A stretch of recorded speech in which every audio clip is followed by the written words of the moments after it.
Uma decisão polêmica foi justificada no GP do Japão, palco de uma corrida estagnada. Então, aqui vão as nossas observações sobre a corrida em Suzuka. O carro mais rápido não venceu a prova. Aliás, ele nem sequer fez a pole. Isso aconteceu em parte porque a Red Bull ficou numa posição próxima o suficiente para deixar o gênio Max Verstappen fazer o resto do trabalho. Mas o desempenho abaixo do esperado da McLaren também influenciou. O chefe da equipe inglesa, Andrea Stella, admitiu que ainda tem o melhor carro da Fórmula 1, mas o potencial máximo não foi alcançado no sábado e também não pôde ser aproveitado no domingo, quando Stella disse que a McLaren estava presa numa toca de coelho. A McLaren tem uma pequena, mas decisiva vantagem de ritmo. Talvez um décimo ou dois, mas mesmo que a vantagem seja maior na corrida, ainda não foi suficiente para seguir de perto e ultrapassar em Suzuka. A outra vantagem crítica é a gestão dos pneus, só que isso foi anulado porque o circuito reformado do Japão aliviou a degradação de pneus para todo mundo. Isso é um fator chave para explicar por que a corrida foi tão monótona. Houve tentativas relacionadas à estratégia da McLaren.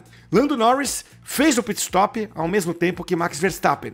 Depois, não houve o pedido para Norris deixar Piastri atacar Verstappen no final.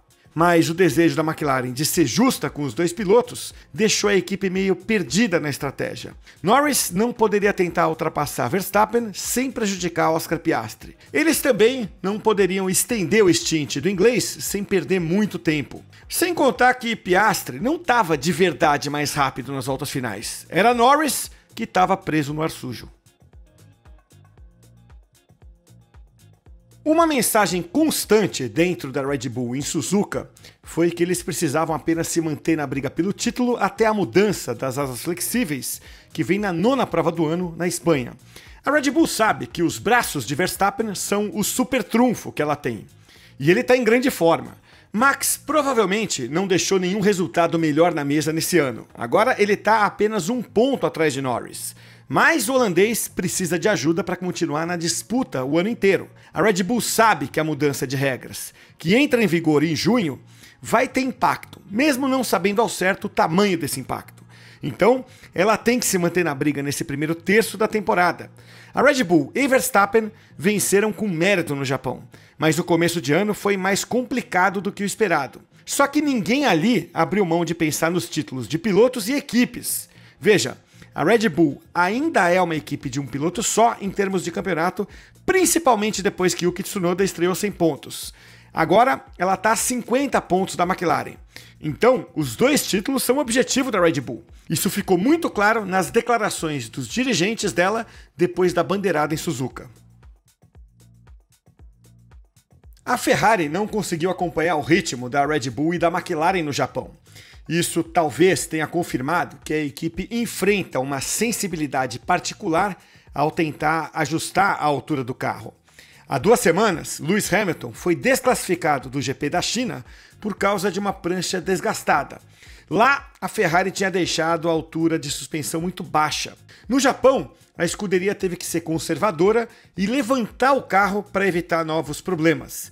Isso atrapalhou muito porque a equipe teve que lutar para conseguir um balanço entre a altura de suspensão em baixas e altas velocidades. É justamente essa a chave para um bom avanço. A Ferrari parece estar trabalhando numa solução que ajude a manter as forças em baixa velocidade, mas ainda permitindo ao carro andar bem nas partes rápidas do circuito. Isso surgiu quando Hamilton comentou sobre um déficit em relação ao carro de Leclerc depois da corrida. Muitas interpretações ficaram no ar. Por exemplo, a ideia de que havia algo no carro que estava custando 1/10 por volta. Parece que houve alguma divergência na configuração. Ao mesmo tempo, o inglês busca uma solução mais criativa para a limitação que afeta ambos os carros. A tomada de decisão da Red Bull continua sendo meio desconcertante. Liam Lawson foi colocado de escanteio bem rápido. Mas Suzuka indicou que a troca dele por Yuki Tsunoda foi uma boa escolha. Nenhum dos dois teve um bom fim de semana no papel. Yuki ficou em 12º e Lawson em 15º. Acontece que ambos mostraram ter ritmo, apesar de não terem aproveitado bem o fim de semana. Tsunoda apareceu mais à vontade no RB21 do que Lawson. Ele teve bom progresso durante os treinos. O japonês então igualou Verstappen no Q1. No Q2, porém, ele teve apenas um conjunto de pneus macios novos e não colocou os pneus na janela ideal. Resultado, ele perdeu a aderência na chicane e teve um deslize na curva 2. Mas, apesar disso, ele sente que teve um bom começo, e teve mesmo. Lawson teve uma tarefa mais fácil no Racing Bulls V-Carb 02. O carro tem, de fato, uma janela mais ampla que a Red Bull. Embora ele não tenha conseguido entrar no Q2, como Isaac Hadjar, mostrou sinais de ter ritmo para isso. E ainda superou Tsunoda no qualifying. Na corrida, uma aposta estratégica. Ele andou mais tempo com pneus médios, trocou para macios e ficou em 17º.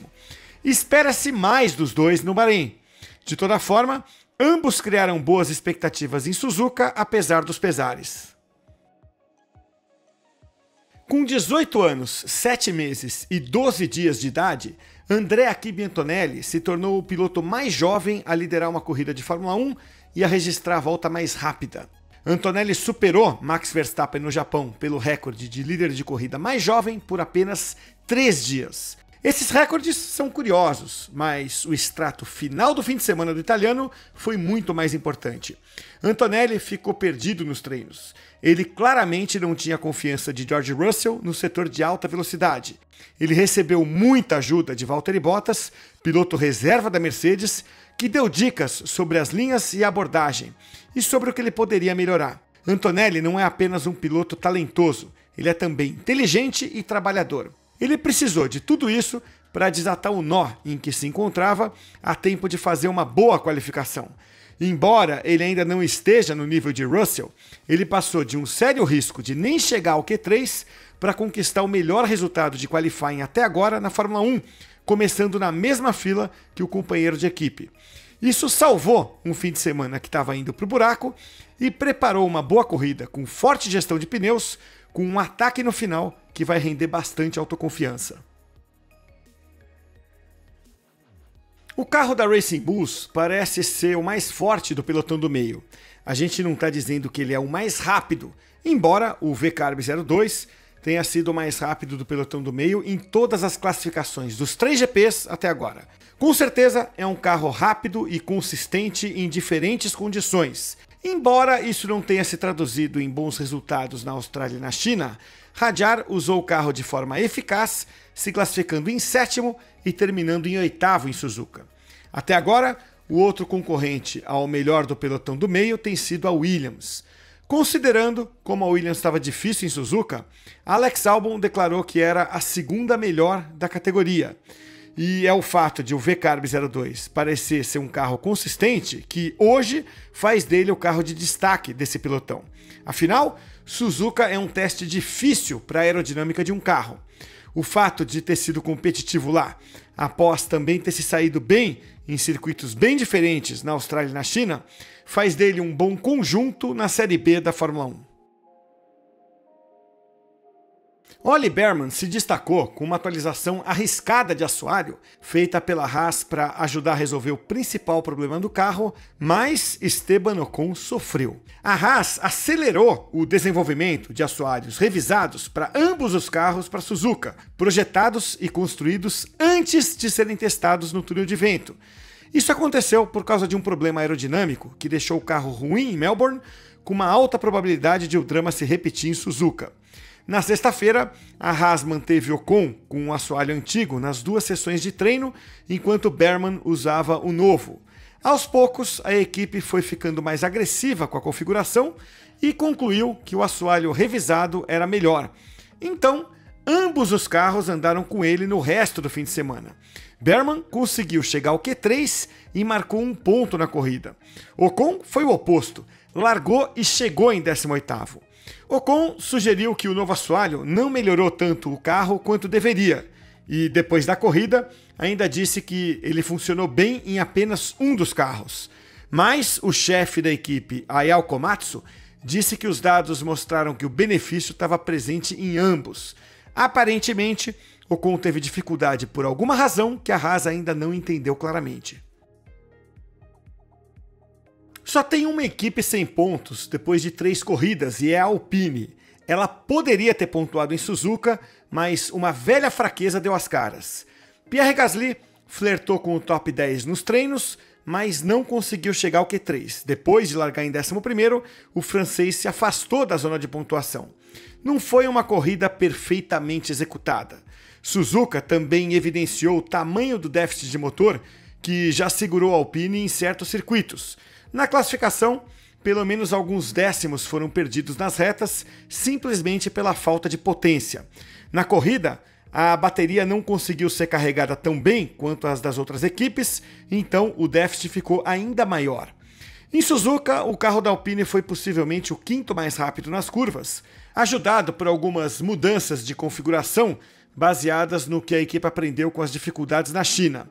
Mas o pacote total pode ser exposto num pelotão do meio tão denso que deixa a Alpine na última posição do campeonato, apesar de todos esperarem que ela fosse ser a líder das equipes intermediárias. Lance Stroll teve um péssimo fim de semana no Japão. Chegou em último, enquanto Fernando Alonso ainda não pontuou no ano. Mas a Aston Martin saiu de Suzuka com a sensação de que talvez tenha descoberto algumas respostas sobre o que está errado com o AMR25 e por que os pilotos estão sem confiança. Alguma boa velocidade foi vista na sexta-feira, ainda que o ritmo da sessão da tarde tenha sido mascarado pelo caos da bandeira vermelha. Stroll largou em último. Já Fernando Alonso forçou o carro o máximo que pôde, mas não foi suficiente para chegar ao Q3. A equipe desconfia que as dificuldades foram causadas pela mudança de direção do vento de 180 graus de sexta para sábado, o que fez o carro passar de um desempenho razoável para um pouco difícil de controlar e de repente voltou a ficar instável. Isso indica algumas sensibilidades aerodinâmicas extremas. A mudança deu a Aston Martin um motivo para acreditar que descobrir o que aconteceu pode ajudar a identificar o que há de errado com o carro como um todo. O debate em andamento sobre os V10 na Fórmula 1 parece estar aumentando. Os fabricantes foram supostamente chamados para uma reunião com o presidente da FIA, Mohammed Ben Sulayem, no Bahrein.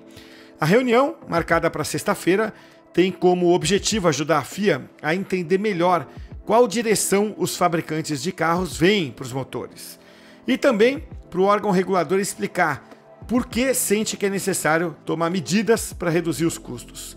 Mas enquanto Ben Sulayem pode estar esperando que a proposta para estabelecer um roadmap de motores que garanta o futuro da Fórmula 1 comece a andar, ainda está longe do consenso que ele deseja ver.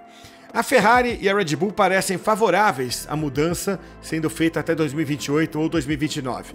A Mercedes se mostra aberta para discutir. A Audi e a Honda são fortes apoiadoras dos motores híbridos turbo da próxima geração. Qualquer plano de alterar as regras antes de 2031 exige o apoio de 4 dos 5 fabricantes atuais. 2 que se opõem são suficientes para acabar com os planos. Ben Sulayem não é do tipo que desiste fácil. Vai ser interessante observar se algumas concessões vão ser feitas para tentar conquistar todos os votos.